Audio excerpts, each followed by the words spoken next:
Hello and welcome. We're glad you're joining us tonight for our Tuesday night podcast.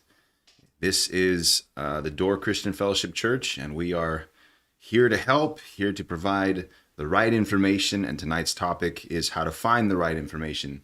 My name is Jordan. If you're joining us for the first time, we welcome you. We're glad you're with us, and we want to give you the opportunity to ask questions. And so we keep this very open forum. If you're using the YouTube browser, you can ask questions in the chat box, and we will field those live as they come in. There's about a 30-second delay, so bear with us. And as they come in, we will ask those. So feel free. Don't hold back. We want your questions, and that includes those that are joining for the first time and those who are regular attendees. And so we're welcoming you here. Pastor Ford is, as always, the answer man who will field these questions straight from the heart. This is not rehearsed, and we're going to have a good time tonight. Okay. All right. So how to find the right information. First question is, how do we go from in the beginning God to modern day, whatever you believe? How do we get to a place where we have so much information to process? Because in the beginning, it was very simple, wasn't it? Well, if you call the process by which God created the universe, which is now what we're referring to as quantum mechanics, Yes. simple, then yes, I would say that would be simple, but I wouldn't say that anybody who's familiar with quantum mechanics would call quantum mechanics simple. But in any case. Okay. But you're only enforcing my question. So in the beginning, when man had regular, access to God, as it were, back then, where, we're referring to the Bible. In the beginning, what the Bible records is that it was fairly simple. Man's understanding God created the universe, and that was just simple. But as man kind of reproduced and there became more and more and more people, and man started kind of branching out from, the original Adam and Eve, how did we get to so much information? And what I mean by information is confusion, the wrong answers. Okay.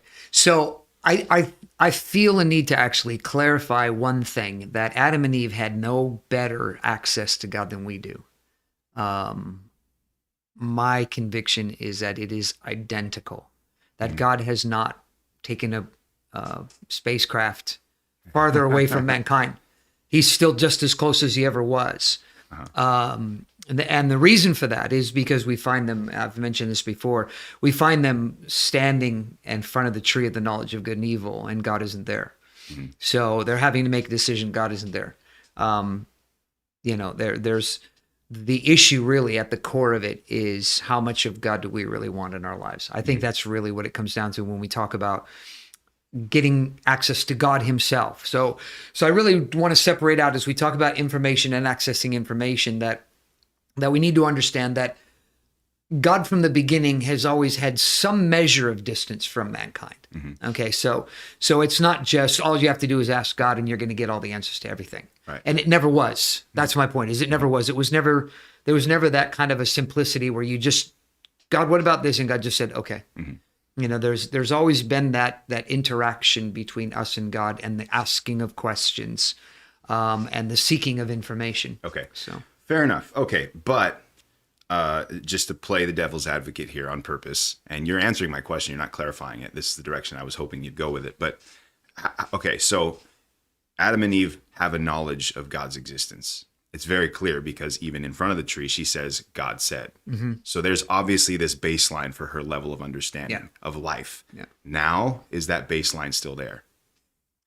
In man's mind, generally. Yes. There is the God's law, the Bible says, is written on the tables of our hearts. And so everyone has a morality. And that's very important to point out, because atheists, it's funny, because all the things that have been true over the years, in recent history, those that would oppose Christianity are looking to disprove these things that have always been facts, not because of new information.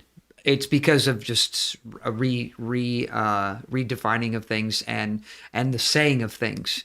Everywhere that you go, in every society, anywhere, there's some version of morality. What that morality means to people who don't understand the culture is really irrelevant. but so there is so to answer the question, yes, there's a moral code. All mankind has a moral code. A code. We understand that there's some code of conduct when it comes to interaction with human beings that will differ on the relationships with those human beings, but those the fact that there are those relationships, like the way that a man and a woman interact with each other as a husband and wife, as opposed to just simply being a man and a woman who are in the same tribe or the same community, how we treat our enemies as opposed to our friends. All of those factors play in. The only real difference is what does it mean to be a friend or to be a wife or to be a a brother or sister. Those kinds of definitions are different in different cultures, but the identity, the ideas are still the same. You treat a friend good, you treat an enemy bad, you treat your wife better than you treat some other girl. Those kinds of factors they're all there. Mm-hmm. And so there's a moral code. There's some measure of a moral code that is written in the hearts of man. But does that moral code always link back to God? Consciously, I'm talking about we're talking about conscious information. We're not just talking about subconscious stuff. Because you mentioned redefining. So over the years, things have become redefined. And so now is that becoming these redefinitions of, God's moral code, which might, at its very, very base be something God implemented or God instituted, but now later on has been redefined to become the new baseline for man's thinking. Well, okay. So I'm not trying to complicate it.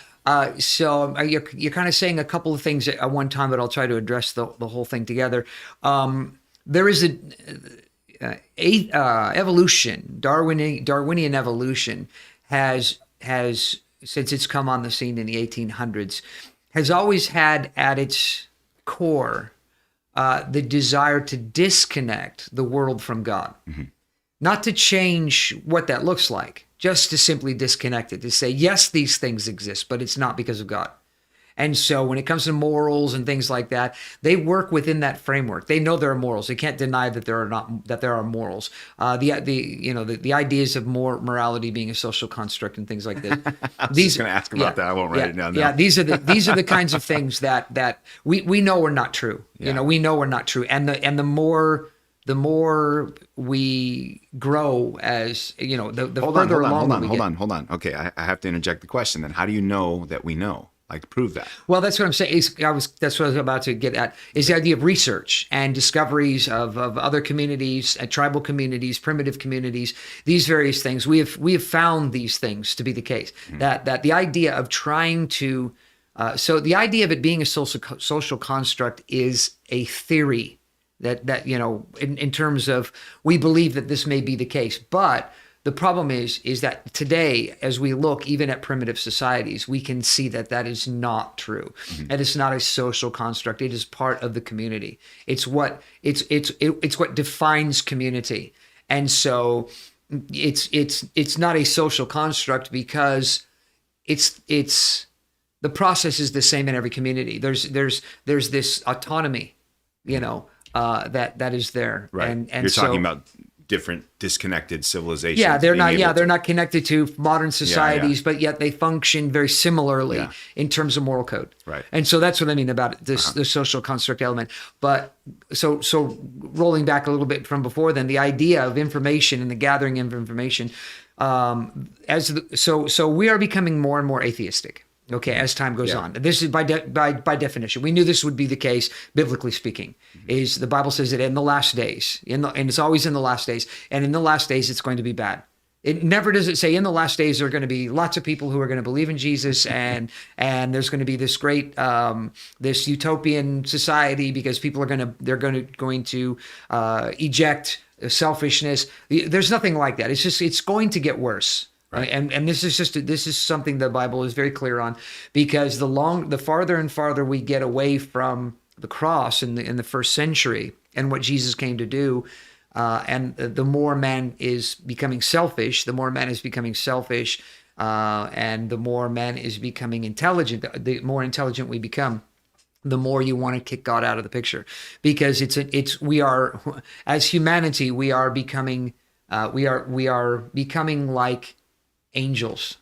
Okay, in our knowledge base, we're becoming more aware of the world around us in our knowledge base. So we're understanding things at what I would consider an angelic level, which means that we're going to become more like angels. Which means that when we want to disconnect ourselves from God, we are going to become more like the devil, and that is the reality.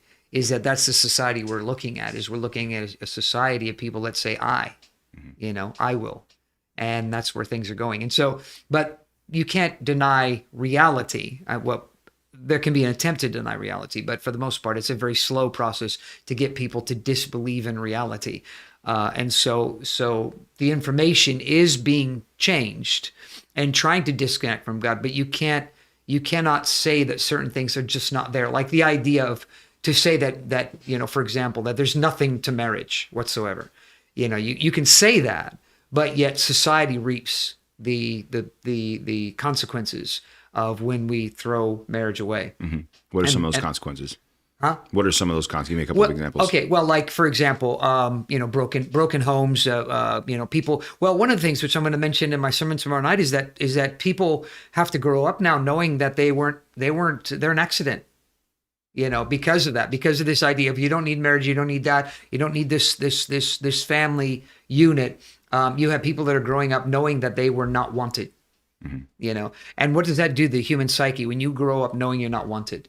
You're not with I know what that's like, in probably the worst way around is because my mom and dad, I came from an era where my mom and dad stayed together because it was the right thing to do. But my dad did not want to be a father, and he got my mom pregnant, and I was the result of that, and I was an accident, and that's why they got married. And so I understand what that means. And so when you say, well, that doesn't matter, that's not important, that's just denying reality, because it does matter and it is important. And you can say, well, if you were in a world where everybody was like that, well, if I was in a world where everybody was like that, we would be living in one huge ghetto. So we wouldn't be a society like what you would have found in the 1700s. Families, integrated families that loved each other and that got married, had godly virtue, these kinds of things. If you erased family and you just said, let everybody do what everybody wants to do, that would not have been the byproduct. That you would not have produced that. You would have produced a bunch of people who just do what they want to do. There would be no sense of virtue. There'd be no sense of dignity. There'd be no sense of value or any of those kinds of things. We would not have those things, because where would you find it?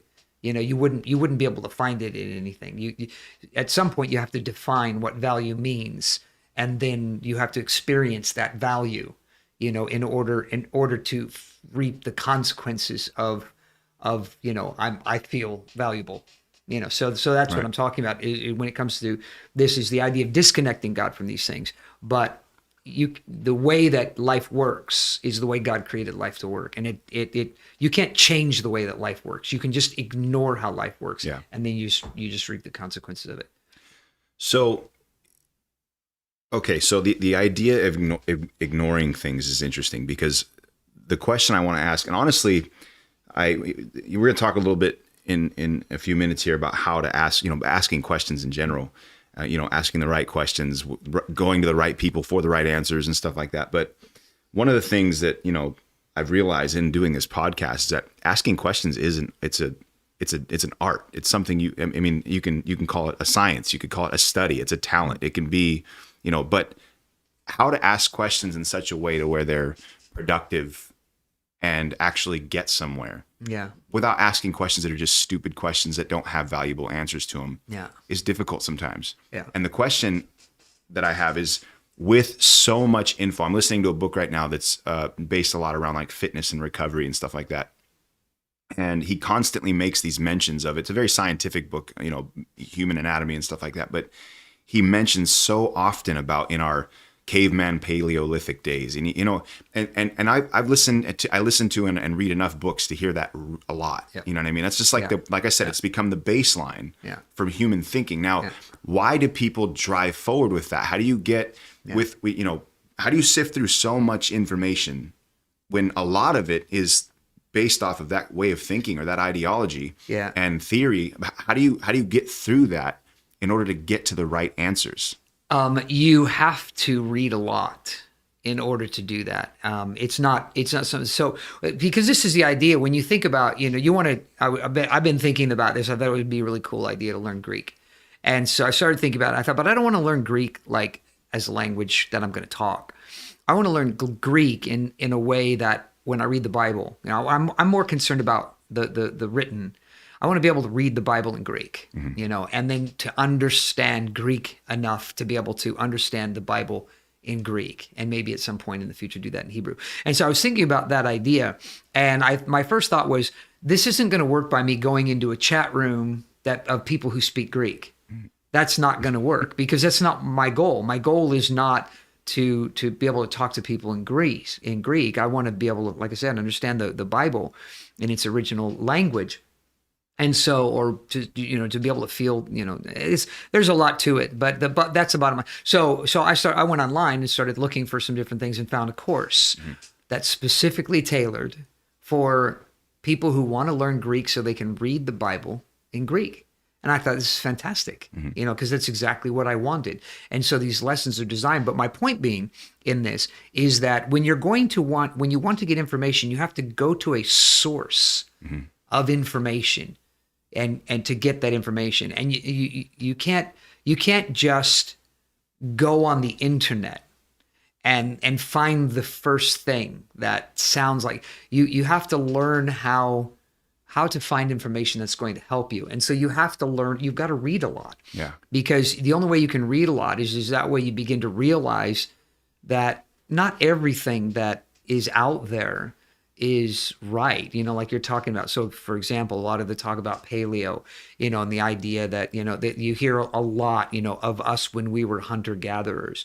Now, the problem with this is that there are two extremes. And one is the whole, Darwinian, we all began from a common ancestor, and so that's the one extreme. That's the anti-God extreme, is that there is no God. We came from a common ancestor. Everything came from one thing to another. And you have that thinking when you hear these terms like, a hunter-gatherer and stuff like that, and you think of it from the standpoint of, amoebas that, became this, became that, became the other thing, became fish, became mammals, became humans, when you, that's all, there's nothing proven in that at all. That is all 100% the fabrication of the minds of evolutionary scientists, Darwinian evolutionary scientists. There's no evidence because there's no way to prove any of this stuff. That's the problem. It's not observable. So it's not science because it's not observable. But you wouldn't know that if you didn't understand what science is. And that science has to be, by definition, observable and reproducible. And so these are things that you have to be. So when you call something science, and then you ask the question, is this reproducible? Of course not. Okay. So is it observable? Of course not. But it's still science. No, that's your definition of science. It's not the definition of science. Yes. That's yours. You've made a new definition of science. And that's good. That's fine. That's what you want to do. But that's nothing more than just your opinion. And that opinion may be shared by other people, but there's nothing factual about it. Just simply what you decide. But you can't know that by talking to a bunch of people. You have to begin to go to a place where there's information, okay? People who've gone to school, have gotten PhDs and degrees and have written books about science, not about evolutionary science, but about science in general. Once you get an understanding of what science is and how science is defined and those kinds of things, well, now you have a benchmark to go, wait a minute, so then is evolution science? And the answer is some's not, and so it really depends. When you're talking specifically about Darwinian evolution, it is not. There's nothing Darwinian scientific about it. There's no facts about it. But you wouldn't know that if you're not well read, as you have to read. So you read, and then you read on both sides of the fence. So that's the one extreme is what I was saying, going back to that, is the one extreme is the idea that, that this is, we need to reject this or accept this because this is scientifically true. Right. But then you have the other side, which is the other side, which you reject it because you believe in God. and you Yeah. say, I don't believe any of this because I believe in God. Right. And so that's part two. That's extreme. The other extreme, which is just as bad. I believe in God, so I reject any kind of prehistoric man. And so that's a big problem because we don't know what people were like. We read, Adam and Eve and how Adam and Eve function and stuff like that. But I would be pretty confident that Adam and Eve were hunter-gatherers. Yeah. I mean, they had to have been, Yeah. Especially after the fall. Later on when, after the flood. So Yeah, Noah yeah, and yeah, his yeah. family would be hunter-gatherers. Well, they were Okay. Adam and Eve were gatherers. Yes, they were gatherers, but not hunters, unless there are plants that I don't know of that you hunt. But because they were fruit and vegetable Yeah. based. But then after the flood, but these things are there. But we hear the conversations, in Scripture. We hear the conversations. We hear the intelligence. So this idea of a Neanderthal grunting, I need to learn how to make fire. I'm pretty confident Adam and Eve knew how to make fire.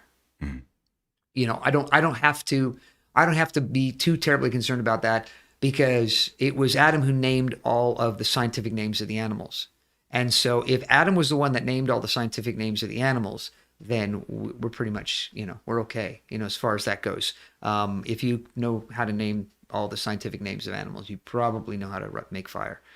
And so I know it's an assumption because it doesn't say they made fire, but we read about fire in the Bible. And so my point being is that whole idea, that's a concept. That is a fabrication. We don't have, there's nobody went back there. There's no time machine. Nobody went back and viewed these people and got videos of them. And when you begin to understand how they put together the concepts of things, you'll realize that a lot of these concepts come because we found this single bone next to this broken tool. And so therefore, this is going to be the founder of Makita. You can't go there from that. You can't know that. You just know that you found something that looked like a bone, but you can't or like a tool. And that you know that this bone was somehow on that body, but you can't put those two things together and just say this is just common knowledge. We know this is a fact. But because evolutionary science is focused the way that it is, it has a tendency to see everything in light of Darwinian evolution. Mm-hmm. And so my point in all that, not to get too sidetracked on that, is that when you're gathering information, you have to gather the individual information so that what I just described comes from several different avenues. It wasn't just one book that I read somewhere. Yeah. It's numerous books from numerous angles and numerous points of views, from numerous types of people, from people who are pastors to people who are PhDs to people who are biologists to people who are paleontologists. So reading books from people with a variety of background and a variety of religious convictions, mm-hmm. From no religious conviction to full religious. Mm-hmm. So you have to cover all the ground so that you've got a full picture of the knowledge base. And I think that that's the most critical thing, is before you can talk with any level of understanding about a thing, you have to have a good grasp on the full knowledge base. Mm-hmm. And so you have to be well read. My personal favorite that I've locked in on, simply because of the sake of time, is audiobooks. I listen to audiobooks at 1.4. So I can whiz through an 8-hour audiobook in about 5.5 hours. And so, maybe 6 hours. And so I can whiz through it. But after reading, I've read, 4, 5, 6 books about Darwinian evolution. I know, I begin to realize, there's some books that I've actually taken back because I know that they actually got that information from this book. Because this book was written before and it's almost verbatim. Yeah. They didn't quote it, but it's almost verbatim. Mm-hmm. And so you begin to realize, and so I kind of glaze over some of these books. I kind of glaze over, and it's like, I know all this already. I know that, and it goes to this and goes that and goes the other thing and the other thing. Piltdown Man,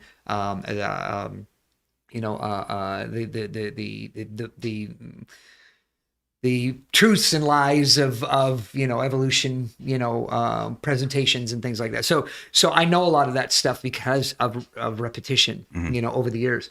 But that's how you gather information. Okay, we have a question here, but I want to ask this question because it's very on point, Okay. and then we can get to this other one. And this was a question that was kind of tough for me to word because there's a lot of questions in one. They could be asked multiple ways. But you mentioned the desire to know Greek, right? But you had a specific goal in mind. And this is the thing that I think, I'm wondering if maybe this is one of the reasons why people come to so many different conclusions is because there isn't a set goal in the mind of a lot of people. When you have the goal to learn about the existence of God, you can read anything, right? Because you have a goal in mind, you have something you're trying to find out. But what is the thing that keeps people from actually, asking the right questions? Because my point is, how do people get to the knowledge of God while sifting through all the junk and garbage that's out there on it? Yeah, I don't, and that's I don't see it as junk and garbage. The old saying about spitting out the bones. I understand that, but it's not. I don't even really see this information as bones. It's information, and it's valid information. But you have to understand that information has a context. Yeah. It's a theory. Right. So like the evolution is a theory. Mm-hmm. There's nothing wrong with people wanting to, because we have discovered a lot of things while pursuing Mm-hmm. Darwinian evolution. We've learned a lot. There's a whole, everything has worked around that because of some of the more smaller changes that have happened, to see connections of things and stuff like that. It's not that it's all bad. It's just being able to know when it's like, so I would describe it this way. They're all tools. Okay. But you have so many tools that you have to learn the specialized function of each one of those tools. Because if you're grabbing for the tool that you think works for this, it may be the wrong tool, and so you may not end up being as successful in your endeavor because you're using the wrong tool. So you have like an atheist who becomes a botanist, for example, or a biologist, and not a botanist, a biologist. He comes in, his mindset is evolution is true, Darwinian evolution is true. And so the problem there now is that he is no longer objective. So he's no longer a scientist. He can't be a scientist anymore. Okay. Let me ask the question again though, because that's you're bringing us. I'm sending you in the wrong direction. What's okay? What is the question people should be asking? Because you have this predisposition. A lot of people say, I don't believe in God. Yeah. Therefore, they're not going to go and research the existence of God. You have other people, just like you explained, on the other extreme. I believe in God. Why would I go research evolution? Yes. What's the common question people should be asking? Well, the problem in those extremes is bias, personal prejudice. And that's the problem, is objective. They're not objective, they're subjective. And so, like I said about the scientist, to be a scientist, by definition, you have to be objective. The less objective you are, the worse science. But how do you do that when science is being, like you said, redefined? No, I don't. Again, from reading a lot, it's some people are saying this, not everybody. Yeah. This isn't just right across the board. There's not this science movement. But there kind of is, though. You talk to people and it's like, do you believe in God? No, I believe in science. Yeah. That's now their conclusion. They've redefined science. Yes. That's very common, though. Yes, but that's very common that they have redefined science. Yeah. It's so you're looking at, just because a lot of people believe the same thing doesn't mean they got it from each other. Yeah. Okay. And so you can't go there. You can't, that's where conspiracy theories come from. is that whole idea is there's this source that's giving all this information that people are believing. But what causes that disposition? Prejudice. That's what I'm saying. You're being subjective and not objective. I don't want God to exist. So what's the problem? Is it rebellion? Is it atheism? Is it apatheism? Yeah, what is the it's all of those. It's all of those. It's because it's selfish. It's self. It's when it comes right down to it, it's self. And it's, it's when God made us, let us make man in our image. Part of the occupational hazard of making man in his image means that they could try to become God. And that's what you see. I mean, that's what you're seeing is you're seeing humanity trying to become God, finding excuses, and the study or the bank of information called Darwinian evolution is it's an easy grab. It's an easy grab because it's already there. It's ready made because Darwinian evolution rejects God. And that's the thing you find when you read books by Darwinists, probably a better way of describing it. When you read books by Darwinists, they can't help but take shots at Christianity. They have to, because that's the goal. The goal is to discredit Christianity. It's not to prove that evolution is true as much as it is to prove that Christianity is stupid. And that's why we haven't. The truth is that if you read enough about this, you'll realize that the science we have today, when it comes to Darwinian evolution specifically, when it comes to Darwinian evolution, is no different than it was in the 70s. We've not found anything more. There's not been anything more in the last 40, 50 years of if you go from like 1970s to now, there's no more. We had all these, the Piltdown man, the this, that. Some of them discredited. Some of them have over the years have been studied by other scientists who've said, nah, I question this stuff. I don't think this stuff is as rock solid as everybody's been saying it is. And the more that we can develop techniques of observation and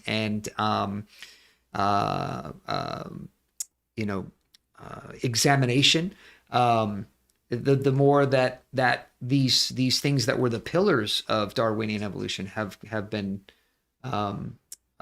become a bit shaky, because we realize, well, now looking at this and that, but the problem is that there are people that want Darwinian evolution to be true, so they have to rescue it, because it's like a religion. Yeah, it's like a religion. They so have to rescue their God. This comes down to man's desire. Yeah, they have to rescue their God, their lack of God. They have to rescue that.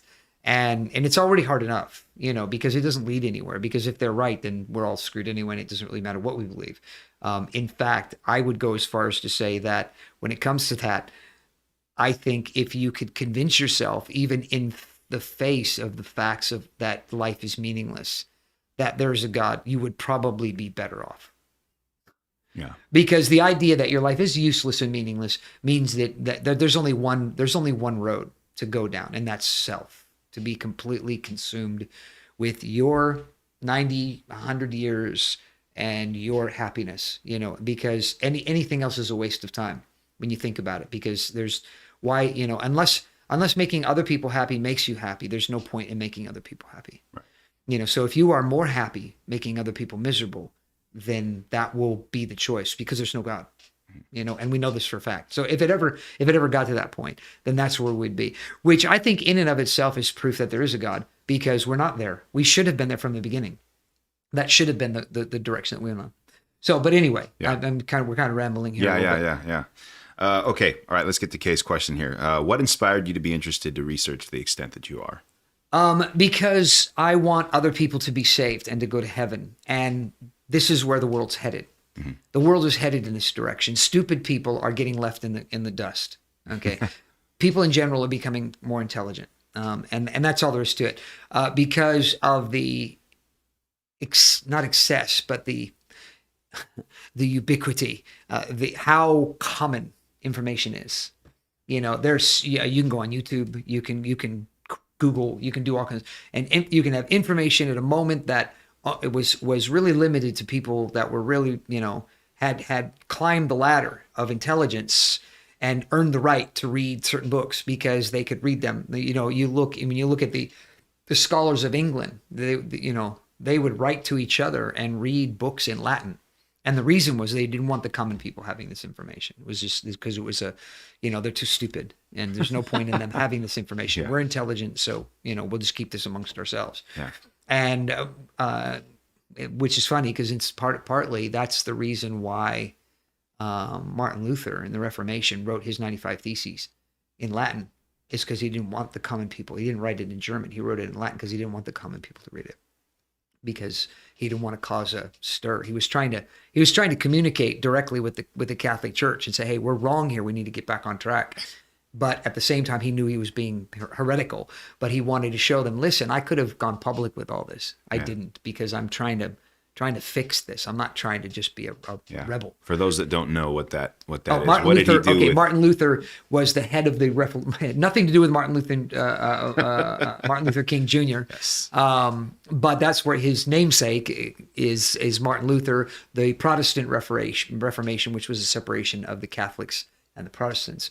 And so, but again, see, this is all information you've got to want to know so that you can talk intelligently. Yeah. Okay. So that's the issue, is that we live in a time where intelligence is the commerce of the future. You know, people swinging hammers and things like that there are people around the world who are trying to get rid of people like that, because people like that are just expensive, you know. And so they want to get rid and automate as much of this stuff as it possibly can be done. And so the future is going to be in people who know how to use their brain more than they know how to use their hands. Mm-hmm. And so that's where we're headed. And so if you want to be effective in that kind of a world, then you have to understand that that's where the world's going. Now, granted, I know that, you know, in America, it's a very mixed bag. You have, you know, certain areas where information is more important. Other places where, you know, to be an electrician or a carpenter or something like that. That's the thing to be. You know, that's the thing to be. Yes, I'm a part of feeding people. You know, and so, but you know, so it's. I mean, there's also other levels of it as well. That's why I've always talked about being, you know, specializing, because specializing is the future. You know, we're going to be looking for specialists, not general information people. Yeah. And so that's why this stuff is so important, is that your ability to be a part of this world and be influential in this world is going to come down to your ability to be able to handle information, to be able to disseminate information to other people. Mm-hmm. So what would make people not want to be, that inspired? To, you know, because you're talking about from a level of you know, either I see that this is the direction the future is going, or I'm inspired because I want people to be saved. I don't want people to be ignorant and go to hell. Now, what is the other category? What causes people not to research, not to read?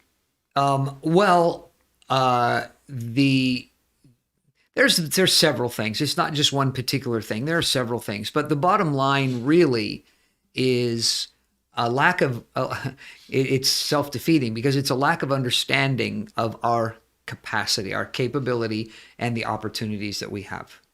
You know, is that some people have written themselves off as just being stupid. They've said, I'm stupid, and that's all there is to it. I was going to ask you about self-esteem in a little bit. Yeah. That's not a self-esteem question. That's a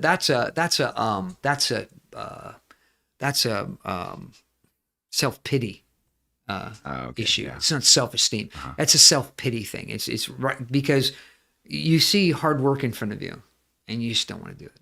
Mm-hmm. You know, but you have to make excuses, you know, because I'm just lazy, you know. Oh no, I'm not stupid, I'm lazy.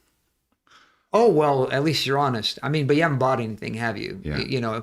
You would have been better off if you were actually stupid, you know. But the truth is, there's no such thing as a stupid person. You know, only somebody who doesn't know. They're just uninformed. And because of the tools that we have today, with the, you know, like I said, the internet, we have access. You can learn anything. You can self-teach yourself how to do anything. I had an interest in getting my pilot's license. I had mentioned about getting my pilot's license. And so one of the members of our church sent me links to the entire flight self-study on YouTube for free. It's just out there. I could learn how to fly, you know, and do all of the, you know, all the paperwork and all the practicals, and then go down and say, okay, I've done all the paperwork, practicals, take tests, and then start doing flight time. You know, where that kind of thing, you know, in the past. Yeah. You know, well, there's a pass like this, because if you're a pass before a certain time, you could just literally get on a plane and be flown around and learn how to fly the plane while you're nearly killing yourself. Those days are long gone with OSHA and all that. Yeah. I'm reading this book, the book by Chelsea Sullenberger. Oh yeah. That's how he learned how to fly.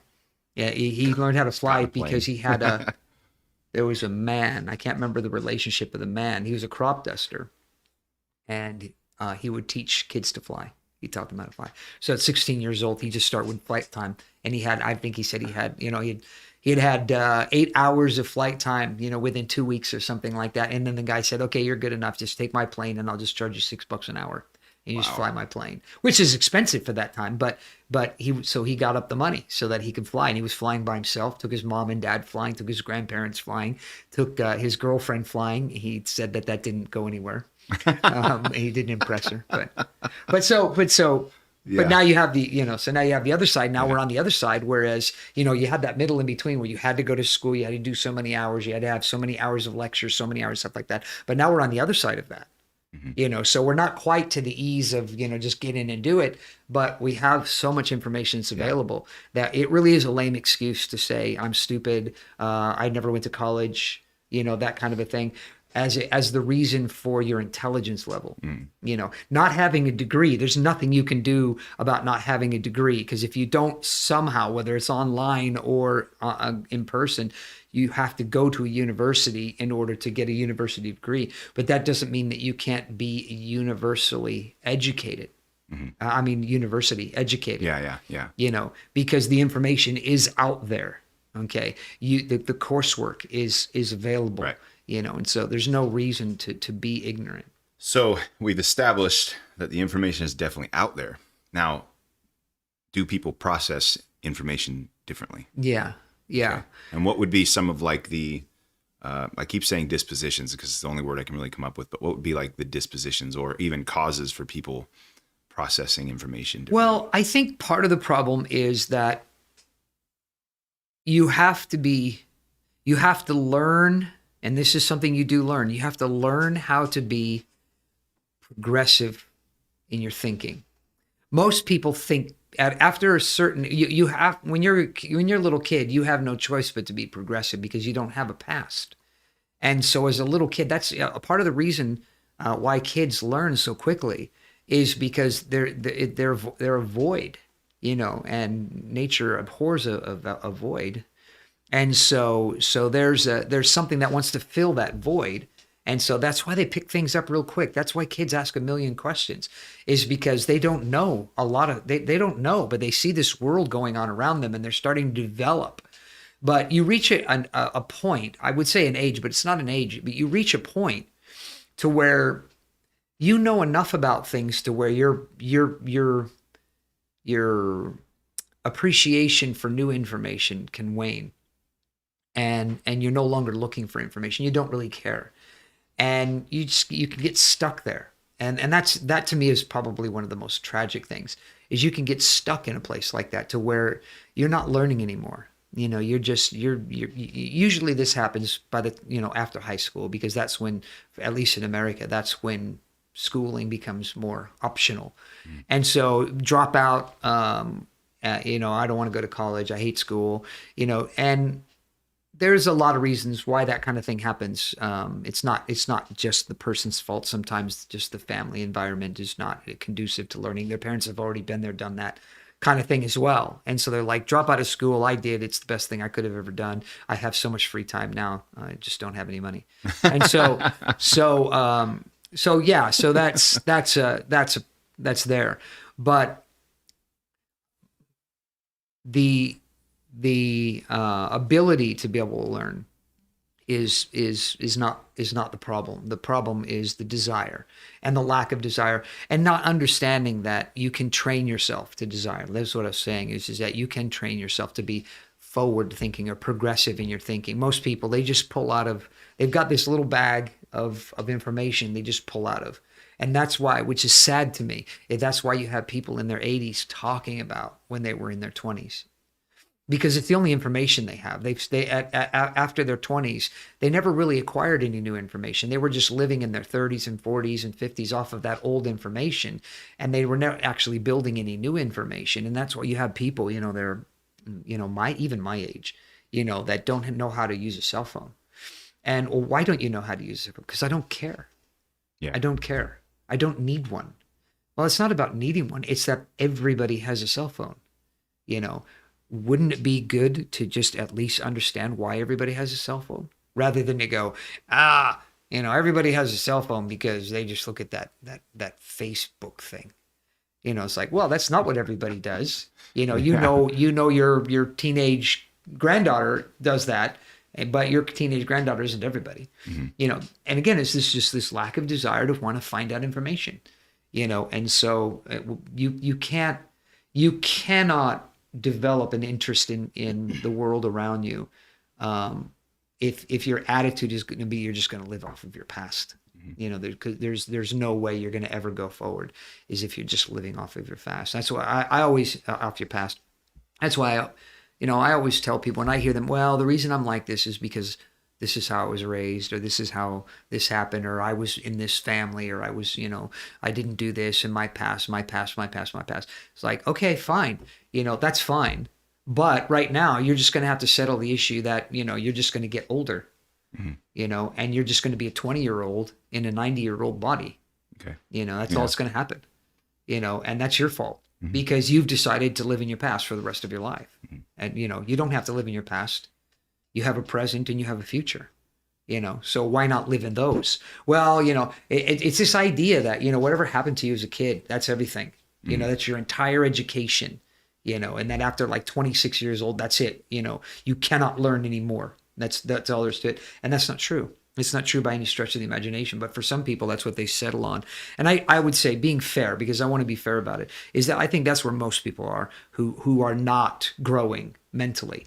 That's where I would say that's where most of them are, is they're just simply stuck in the past experience of their lives, and they don't have the initiative to want to go forward. They just don't. They don't want to go forward. They're comfortable where they're at, and everything else puts them in this level of discomfort, and they don't want to learn anymore because it makes them feel stupid. They've got to ask questions. They feel stupid asking questions. They're not willing to be like those little kids who ask dumb questions. Little kids ask questions. I've never seen, there may be one somewhere, but I've never seen an adult when a kid who's 5 years old asks some dumb question, do birds fly? Do planes fly like birds? Is that like a big bird? Oh, how stupid. You're just an idiot. Yeah. No, I see an airplane is like this and it's this or like that. And if you're 40 or 50 or 60 years old and you don't know that difference, but you think, oh, I'm not going to ask because I don't know, because I feel like I should know this already. That's your problem. Yeah. That's your problem. Okay. So you just keep thinking the airplanes are big birds. That's fine. That's fine. That's how you're going to live the rest of your life. That's how you're going to live the rest of your life. But that's your decision. Yeah. It doesn't have to be. Yeah. So is man's discovery of God, or man, connecting to the result or the conclusion that God exists, just simple that, just God exists, is that a result of man's being, inspired to research? Is it man's inquisitiveness? Say that again. Man coming to, okay, so your discovery of God, we'll just call it that. Yeah. So we're talking about information. But your discovery of God's existence, was that a result of you inquiring and researching and looking for, or not initially? Where does man's part and God's part come into this? Okay, God comes to us to with save what? us, Himself. Yeah, with Himself. He comes to us. What does that look like for the typical man? Well, it looks different for different people. There's no real give me some formula. examples. Give me some Well, there's no formula of it. It's just simply that God will begin to deal with a person about their eternity and about their life and about where they are and about who He is, and He will begin to move them in a direction to where they can hear the gospel, basically, where they can be saved, where they can come into a relationship with Jesus. That's the whole purpose of the church.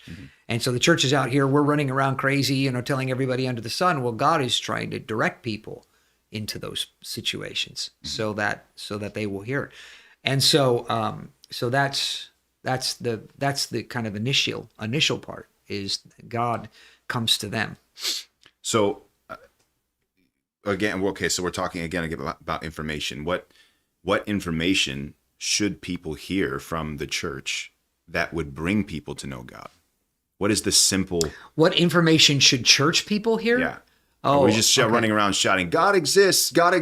Or are we saying, read this book, read that book? Yeah. What are we directing people to? What is the church supposed to be directing people to? Yeah. Anybody who's listened to my sermons or listened to my podcasts or any of that knows that Obviously this is just not stuff that you just, I just know it. You have Yeah. to study, you have to research, you have to go find this information. But again, like I said, there's so many sources to get this. I don't know where to start. Start anywhere. You go online, you have Audible, Yeah. the truth is, if you want anything out of life, go to Amazon. They have it, whatever it is, Yes. whatever you want. It doesn't matter what it is. Yes. Start with Amazon. They have Kindle books. They have Audible. Yep. They have stuff. You can order the hard copies. You can order the books. Yeah. I mean, and see, but it's funny if you think about it. I never thought of that before, but if you think about it, Amazon was a bookstore. There's a knowledge place. Yeah. And that's just been getting bigger and bigger. They're just like a huge knowledge resource. Everything that they do, I mean, they do sell stuff. I understand they sell stuff, but if you think about where Amazon has gone, Amazon Alexa and all this kind of stuff, it's a knowledge base. So that's a great place to start. Right there is just whatever Amazon does. Find out, get the information. Like I said, Audible, that you can go to your library. There are apps. You have Overdrive, which is an app that you can use. Libby, these connect to your local library, so you can get audiobooks from your library. You can go to the library and get books. So this, it doesn't have to be. And I'm getting to the point now to where I'm not really that selective of the books that I read anymore, because it's like I don't even know what I want to read next, because it's like I read that already. I read that already. I read that already. I read that already. I read that already. So I'm desperate. While you're listening to them on 1.4, you're slamming through books, man. Yeah. And so it's like I've listened to all these books, and then and it's like, and I'm going through the top bestsellers, and then going, New York Times, bestsellers and things like that. And just anywhere that there's lists of books that are being recommended, and I want to know what are people reading? What is that people are reading? Because I want to talk to those people. So even if the books are utter garbage, I want to know. And the great thing about Audible is that if you get a book and it's garbage, you can just take it back. Yeah. And so and I've had to do that on occasion. I'd say I'd probably say about 20% of the books that I get from Audible, I usually call them up and say, no, this is garbage. I don't like this book. Okay. Yeah. You got to, the key is you got to tell them you didn't like the book. The book sucks. I don't, you're cycling through. I tried that and they stopped me after a while. That's cheating. But yes, no, so fair enough. But the idea when it comes to this, see, the thing is that the more that you know, the more you want to know, and then you realize it's not that hard to find stuff out. And I think that this is probably the trick that is if you can endure long enough to realize, because you're listening to somebody who hated reading. I hated information. I loved knowing stuff, but I hated learning. I couldn't stand learning. I loved knowing, but I hated learning. It's an interesting concept. And so even stuff that I loved, like electronics, I loved electronics, but I didn't want to learn. I just wanted to do, and so it was like, I would just skim through books and just read formulas and stuff like that to learn how to do this stuff. My dad bought me these 101 electronic project kits. I wouldn't read the manuals. I'd go right to the schematic and I just put the thing together.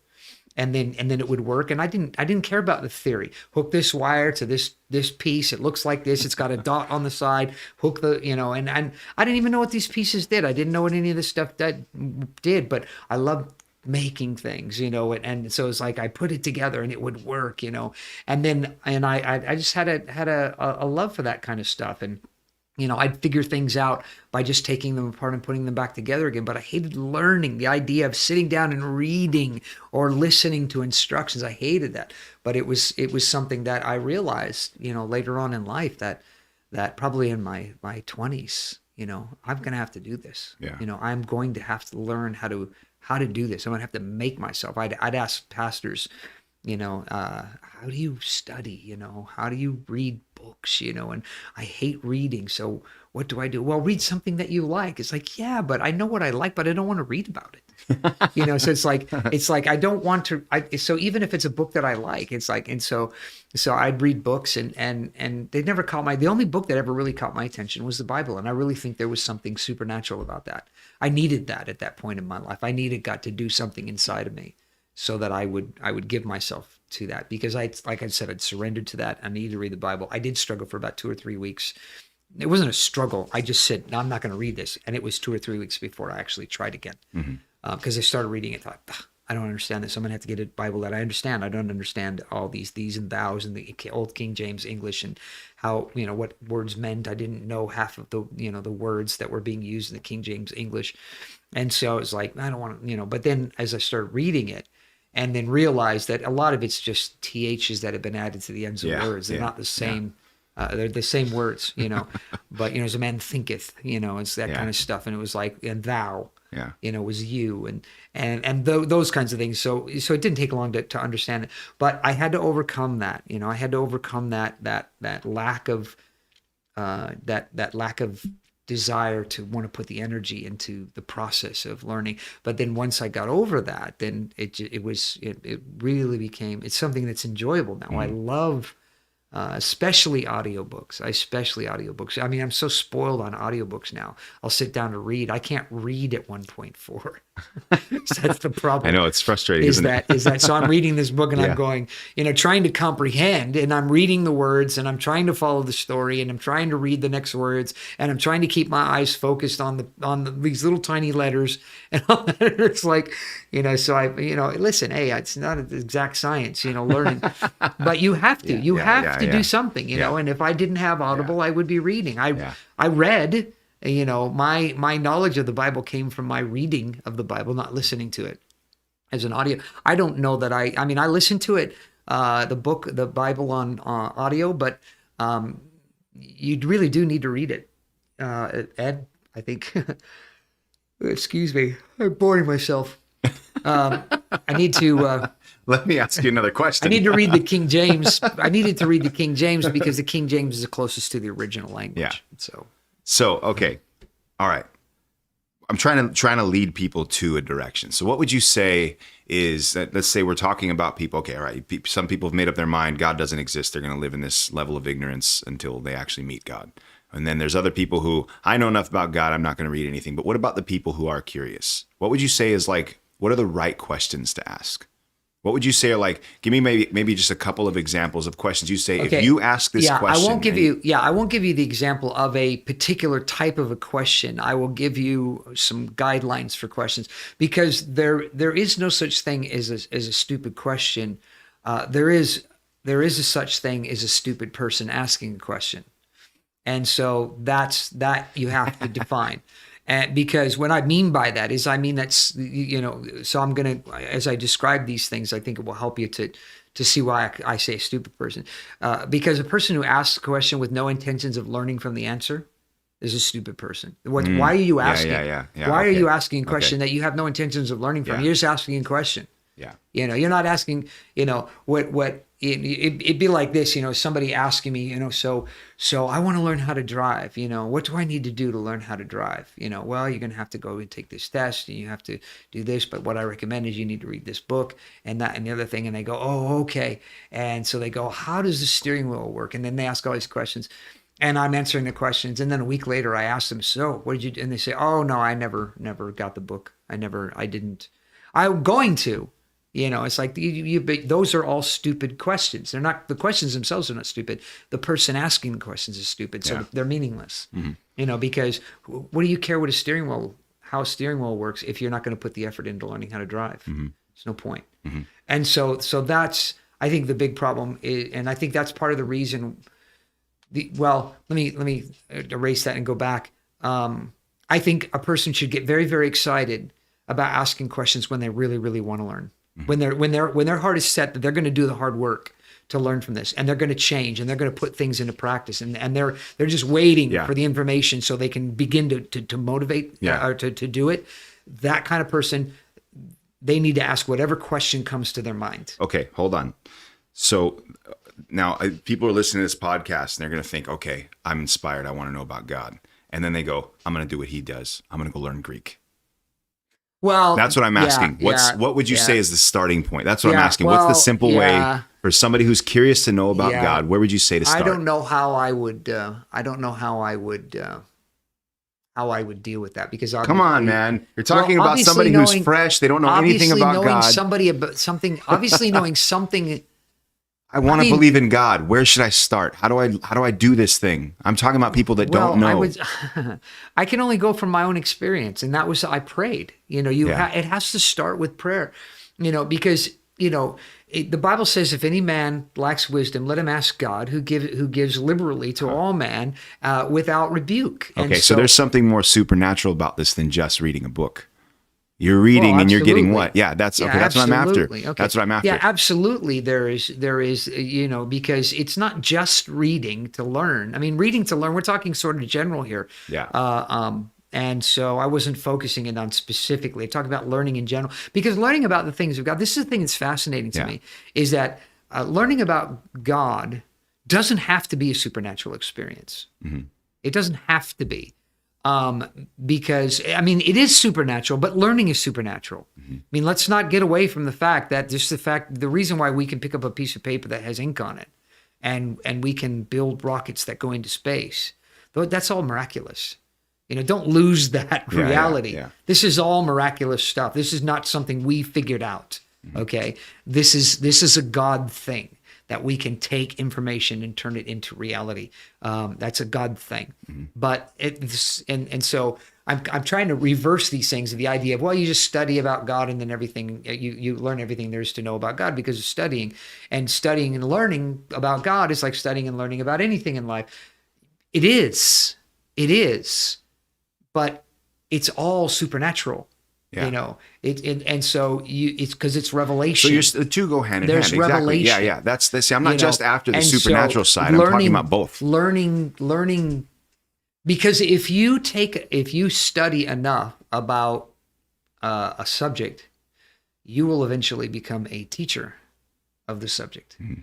And when you do that intensely enough and dedicated enough, you actually begin to create the course as well. You look at somebody like Einstein. Einstein didn't wake up one morning and go, theory of relativity. What do I do with this?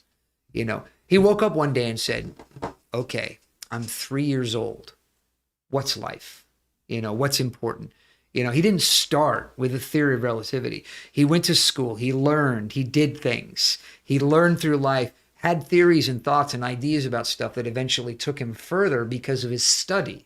As he began to study and investigate, then he became one of the ones who took us further in the understanding. Isaac Newton, pick anybody. I mean, there's so many different people that you could grab onto that have been, Louis Pasteur. I'm by naming names, I'm diminishing from the reality that there are a lot of people who are very famous people who have taken our knowledge base further by starting from somebody else's knowledge base. Mm-hmm. And then they've taken that further. And that's the reality of learning God, is that you get to a place to where the only difference being is that there's you're not going to discover something that nobody has ever seen before, mm-hmm. but you're going to understand things even as the greatest man or woman of God has ever experienced. So there's no limitations on things. You weren't destined to be, this is the thing I think about a lot. There's so many people that go to church and their attitude is, I'm not the pastor. And that somehow means that it would be like, it's hard to even put into words, because it would be like, people saying I'm not the, something that everybody can be in life, and just but they don't have to, so they're not going to, mm-hmm. And it's like, okay, maybe you're not the pastor, but that doesn't mean you shouldn't read. Yeah. You may not become the next, Stephen Hawking, but that doesn't mean that you shouldn't study astrophysics. Yeah. I mean, that's what you're saying is as well, because I'm not Stephen Hawking. There's no point in me even getting a degree. It's like, no, that's not true. So what? Yeah, okay. That's actually a great segue into my next question. Is what is the difference between learning, something like evolution, which really how much does learning evolution affect your lifestyle compared to learning about God? Because what you're talking about is that the idea when you start, you have this intention of I'm asking the questions and I'm willing to let the answer do something. You said, how does evolution affect my lifestyle? I don't know that that's a valid question. Why not? Because the two are not that closely connected. I explain that. I don't quite understand what you're saying. How does mathematics affect my lifestyle? Well, if you learn mathematics, you're able to apply it to your life. But that isn't going to affect my lifestyle. It isn't going to determine what kind of, matching clothes colors or things like that. You see what I'm saying is they're too far apart. Okay. Yeah, they're too far apart to try to put together. Learning about evolution and understanding that is just simply a part of understanding God and the nature of God and who God is, which is going to affect my character. What about learning Christianity? Which is going to affect my nature and my lifestyle. But they're iterations beyond. What about Christianity? One from the other. Does Christianity affect your lifestyle? Should it? Learning about God, not just studying science. Everything affects your lifestyle at some point. Okay. Everything does. So every single thing. When your eyes open in the morning, your lifestyle changes begin with the next decision that comes out of your brain. Okay, what I'm after is when you learn about science, you can kind of take, when you're learning science, you can take or leave the results, right? For the most part. It's like, oh yeah, we know this really cool thing happens, but it's not something I'm going to take and it's not going to change me, who I am, how I live. It does change you. Okay. Just hear the direction I'm coming from. So you're building, you want to build a house by making a floor and a roof and say, okay, now that's a house. Mm-hmm. Live in it. I'm not small enough to live in a house that has only a floor and a roof. There's no walls. Yeah. Okay. So you can't. So what you're doing is you're building a house with just a floor and walls. Right. You're saying, here's this and here's this on top of it. Okay. Now, how does the one affect the other? Well, it doesn't. How does the roof affect the foundation? How did learning Christianity, how did learning the Bible, studying the Bible, how did it affect your lifestyle when you first got saved? Again, these kinds of connections are just answer the question for what it is. It's not that close. How did it affect my lifestyle? Yes. It changed my life. What made you reading the Bible different from somebody who's an evolutionist reading the Bible? What was the difference between the responses? You said people process information differently. Exactly. Right. So that's my point, though. Yeah. Something happened in you reading it versus somebody. But that's not my lifestyle. I just believe what it said. But it changed your lifestyle. Your belief changed your lifestyle. Everything changes your lifestyle. That's my point. See, that's my point. Somebody who believes in evolution, it changes their lifestyle. Okay. You just said it didn't. No, I didn't say that it didn't. What I said is they're too far apart to actually answer the question. Okay. Okay. It's not this changed my lifestyle. Mm-hmm. It's not that close. There are iterations in between. Is this will affect the way that you think, which will affect the way that you act, which will affect the way that you behave, which will affect the way that you live your life. Yes. But it's the butterfly I'll ask my question again. How does a butterfly? So I'll ask it the way you're putting it out. What are the iterations to learning about God that will produce something? There's too many. Cliss is asking a question here. Is that the question you're asking? What would you say to someone who has a lifetime of bad learning habits but wants to start learning how to create new habits? Is that what you're asking? No, okay. But we'll see if you answer it. Maybe you're giving me the answer I'm looking for. Okay. My attitude is I'm not a rules and regulations guy. I'm not, listen, discipline. I don't have a problem with discipline. I don't have a problem with these kinds of things. But for me, these are putting the cart before the horse. I think until you have an appetite for this stuff, it's pointless. But what does that mean, though? So an appetite. When I say an appetite, there's got to be some sort of a hunger for this. You've got to have a hunger for it. When I got saved, there was a hunger to know God, and that's why I read. Okay, I overcame my I don't know the word. My hatred. Okay, let's go that far. My hatred of reading. Okay. My disgust of reading. Okay. I overcame that because I knew God and he had a Bible and I needed to read the Bible because I needed to know what it said. Okay. And so I had to read it. This was a non-option. And so I didn't have any choice. I've got to do that. And so I did. I read it. Doesn't matter my habits. None of that matters. It didn't matter my habits. It didn't matter how long I read, whether I didn't read, whether I understood what I read, whether I didn't understand. It was that I've got to read this and I've got to learn it. And that's all there's to it. It's as simple as that. I've got to read it and I've got to learn it. That's all there's to it. However I read it, however I learn it, doesn't matter. I have to read it. I have to learn it. And it has to happen. And that's all there is to it if I'm going to grow. Okay. So things like bad habits and stuff like that don't matter. They don't matter. It's like you have this house that's built all wrong. And you're saying, well, how do I make this house right again? Well, my attitude is if you really want to have the house that you've always wanted, knock that one down. Don't try to fix that one into the house that you want it to be. Knock it down and start over. Yeah. And put things together. And if it's not going the way that you want, knock that down and try something else. There's no way of actually being able to say, go from A to B to C to D. There's just nothing when it comes to God. There's got to be some kind of a hunger, taste and see that the Lord is good. This is one of the difficult things of I'm going to take your analogy here in a second. Well, one of the difficult things that kids have. Wow, that went fast. One of the different things or one of the difficult things with kids. We're not going to stop that early. I want to try to get kids to eat things they've never eaten before. Get your last minute. I'm sorry. Hold on. Yeah. Get your last minute questions in right now. If you have any. I mean, 8:10 already. That went by super fast. I didn't expect that. But anyway, I mean, without a taste, if no, I'm not going to like it. I know I'm not going to like it. Yeah. I'm not going to like it. Yeah. And that's how my kids were. Okay. I'm not going to like it. So I put in that, you didn't even taste it yet. Yeah, but I know I'm not going to like it. My kids won't touch it if they look at it. Yeah, exactly. And so it's like, listen, if you're not willing to go the other way and say, okay, I gotta figure this out, you're going to have problems. Okay. I'm going to steal your analogy.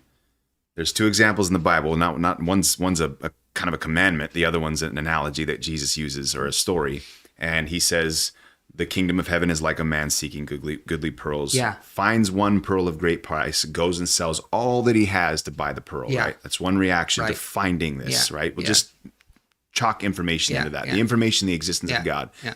Then Jesus says, do not cast your pearls before swine. So again, you have this thing of value that's tossed before something that would gladly consume that. But it will make absolutely no difference for a pig, whereas a man who finds it, sees the value in it. Okay, no. Just no, I'm working with the analogy. Okay, I've got your idea. Yeah, I've got your idea. You don't have to correct me. I'm just trying to make the differences. But the problem is that the analogy is not going in the right direction, because the man who finds the goodly pearl, is a man who's looking for good pearls. Yes. Wants to have a good pearl. But that's the context I'm talking about. So he interacts with the pearl. Right. Okay. Now, Jesus casting your pearls before swine, the pig doesn't want to have anything to do with the pearl. What would a pig do to a pearl? Nothing. He would eat it. Probably. Yes. But he would, so I'm just talking about consuming versus letting something. You're taking that too far. I am on purpose though. I'm trying to just give you the right, but you're taking the really extremes here. Yeah, but you're taking it too far. I'm not. I'm on purpose. Well, the reason why you're taking it too far is because you're not comparing apples with apples. You're comparing apples with oranges, because what you're saying is that a pig eats pearls because pearls are food, and they're not. Right. They're not. Okay. So somebody who devours knowledge because they want to learn there's no such thing as a person who wants to devour knowledge that doesn't want to learn. There's a difference in people. I've read books I didn't necessarily want to learn something from. I just read purely for entertainment value. Okay. Right. Then there's other things you research because you have a goal in mind. There's something, again, you're talking about, so when you read the Bible, what I'm after here is that people who read the Bible without any intention for, like you said, asking the question without letting the answer change you or doing anything in your life. It's like, yeah, I've read the Bible. Yeah, but I'm not going to change my life because of what the Bible says to do. I know what you're saying in trying to get this idea of how to approach the Bible, but the biggest problem that I see of people when it comes to the Bible is, and I mentioned it the other night in my sermon, is that people want to take the Bible like they want to do what pigs do. Does it taste good? There's no taste to this pearl. What do I care? And so people do that with the Bible. You're answering my question now. This is what I'm after. But I've been trying to spin it around in such a way that just gives you the answer. Great. Okay, great. But listen. The thing is that they're trying to get something from the Bible. Yeah. I don't try to get something from the Bible. I let the Bible be the Bible. I do this with all books. Yeah. I'm a part of the story. When somebody's talking, I'm a part of the story. I have the book on Chelsea Sully, yeah. Sullenberger. Sullenberger. I can never remember his last name properly. But I'm there.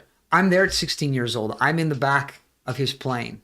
I'm watching him do his go through his stick. I'm also in the front of the plane, listening to his instructor and how his instructor is holding his hands around the second stick in the back. So if he makes a wrong move, he can just grab the stick in his hand and go either way. See, I'm there for all that. I'm not just reading that going, I don't need to know that. I don't need to know that over there. Just give me, did you learn how to fly? That's all I care. Yes or no? Yeah. It's like, it's not like that. Yeah. And people who approach the Bible like that, is this going to get me to heaven? Yes or no? That's all I care about. Yeah. Am I going to get to heaven by reading this? If I'm not going to get to heaven by reading this, I don't want to read the book of James if it's not going to get me to heaven. If it's going to get me to heaven, then I'll read the book of James. Which books do I have to read so I can go to heaven? That's just silly stuff, when you're like that. But if you just get in and just become a part of the story, and you start floating around inside the story and you get all these little details and all these little things, and all of a sudden you're learning stuff. You're learning things. I mean, if you're paying attention to details, you can learn how to fly a plane, listening to somebody who flies, because you're picking up all the details. This switch does this, that does that. Okay, that does that. It's not the point of the book, but you could learn that, if you're paying enough attention to the detail and you're becoming a part of it. And so that's the thing. Get into the story. Read the Bible, get into the story, get lost in the story. Follow Jesus around when he's with his disciples. Be one of his disciples. You're there. You're Thomas. You're watching as Thomas is as Jesus is talking to Peter, and you're Thomas. And then when Jesus is talking to Thomas, and you're Peter. Mm-hmm. You're watching this stuff. Mm-hmm. And you're learning and you're hearing the personalities of these people and how Jesus talked to them. And hey, I'm like that, and I've got that issue. You know what? I need to be more like Peter than Thomas. So I need to be more like Paul than Peter in these particular things, because you're more like this, and this is a bad idea. Mm-hmm. This is a negative element. And so I want to be more. And you find that as you're reading the Bible like that, your knowledge and your understanding of God, but then take that into every level. There are a lot of people who are really super. It's amazing to me. They're really super committed, saved people that have religious ideas about things that I don't think that's biblically true. Martin Luther, head of the Reformation, monk who's started to just will live by faith and all that. Well, he still believed that the Eucharist was the body of Jesus, and I think that's crazy that he could have such an understanding of this, but doesn't get the idea that this wafer is not the body of Jesus. It's just symbols. It's not reality. It's just symbolic. Mm-hmm. And he couldn't get his mind around the idea of this just being symbolic, because that's just the way of things. It's just, not. I look at that, and my question is, he's a smart guy. How did he get there? And I'm reading these books and listening to these guys who are talking about they've chosen to be. They've come to faith in Jesus and have chosen that the way of Catholicism. And I think, but Catholicism has all these things. And they go, yeah, I know all that. And I can tell you where that all came from and where it all came from and how they got off the beaten path. But I think that this is a more closely approximates first century Christianity than regular Christianity. I just throw out the idolatry and the indulgences and this is and that's it. It's like, how do you do that? It's like, and these guys are really not. They're not a part of the. They're not a part of that church. They go to that church because of something that makes it work for them. Yeah. In where they are in their relationship with God, and I have no doubt that these people are genuinely saved. So so my point being is that when you're listening to these people, I got all excited because I was listening to this guy. I thought, man, this is guy like a modern day C.S. Lewis. I'm listening to him, and he says, "Oh, I really like the Jerusalem version of the Bible." And so I start looking for I can't find anywhere. I can't find the Jerusalem version. I'm thinking, what the heck is this? And so I start looking into it, and I realize why I can't find it. It's a Catholic Bible. And I thought, wait a minute. And so I started finding this guy's a Catholic, and he's encouraging people to want to know Jesus better and to understand the story of the scriptures better and to get deeper into the scriptures. Get this Catholic Bible that has a bunch of books in it that are not even considered part of the canonization of the Bible. I'm like, and he's quoting from these different things. And I'm thinking, I've read these things, and some of these stories are kind of nutty. And, I can see why they're not in the Bible. But again, my point being is that these are, you have to learn. You have to have a desire to want to learn. Yeah. And you might find yourself in lost fields, but the key in it is you've got to have a hunger for knowledge. A hunger of wisdom cries in the streets, the Bible says. You've got to have a hunger for that. You've got to have a hunger to say, God, I want to know. I want to know. I want to know things. I don't want to just go through life being stupid and willfully ignorant. I want to know. I want to learn. Yes. Okay. All right. I'm done with questions. I don't have any more. But see, you described a life that a lot of people don't experience if you don't want to learn. That's what I was after. There's something. I mean, I love reading for that purpose. Yeah. What you're saying, what you're describing, and honestly, it took a long, same thing for me. I was high school all the way up to my early 20s. I was like, I hated reading. But then I got into reading, and it was like, gosh, I wish I did this when I was in high school. Yeah. I wish I did. See, that's the thing. If I have any regrets, it's before I got saved. Yeah. It's all the 20, 16, 15 to 21 years old, when I started making decisions on my own, and all the dumb decisions that I made about things, and about life. And my dad even told me, look, I dropped out of high school. It's a stupid idea. Don't do what I did. That's why I'm taking night school. That's why I have to work a job and go to college at night. He said, because I blew it. And so I'm having to work all this out now in my later years of life. Should have done it back then. You need to do this. And I didn't listen to that, and it was like, he's right, the now looking back on all that, I'm glad that it didn't take me. This is one of the things I don't think young people understand, is that when you hear people like my age that are 60 years old talking about this kind of stuff, it isn't that we just discovered this when we became 50. And you think, oh, no problem. I got the rest of my life to live. And then at 50 years old, I'll do what he did. I used to actually think that. I'm only talking about it now. Yeah. This has been what I've been doing in my 20s. Yeah. I learned and realized I've got to start doing this. And so into my 20s and into my 30s and into my 40s, I'm doing this stuff. It's just now that I'm in my 60s and I'm talking about this stuff, I'm talking about my history. Yeah. But it's not, this goes all the way back. This is a long way back of many, many years of doing this. And now I'm reaping the benefits of that. But if I would have just picked this up in my 50s or my, let's just say my 50s, if I just picked this up in my early 50s, I probably wouldn't be talking like this right now. Being 59, I wouldn't be talking like that. I'd just be, it would just be, I'm still slugging it out. I've made a million mistakes in my life, and I don't really know, up from down, and and this and that. Because I know people my age who are 50s who, don't care about any of that kind of stuff, and they're not going to be talking like this in their 60s. Yeah. It's not going to happen. So, awesome. Well, that was fun. I hope you guys enjoyed it. We're glad you joined us. We will be continuing our podcasts, but not next week. So more information to come. But next Tuesday we'll have a link to our International Bible Conference in Tucson, Arizona. And we encourage you, especially if you've never been to one of our church services or you're new to joining us, chime in. Tuesday night will be very, very good. And we will have a link for that on our YouTube page. So look forward to more to come. And again, we will be here tomorrow night. As always, 7:00 midweek service. Just another announcement next week. Next Wednesday will be the same thing as the podcast. Wednesday night we'll be streaming a link. We won't be here in person. The majority of the people are actually going to be in Arizona for the conference. So look forward to that. Look for the info on that. We'll have that on our website, on our YouTube page, and we will see everybody soon.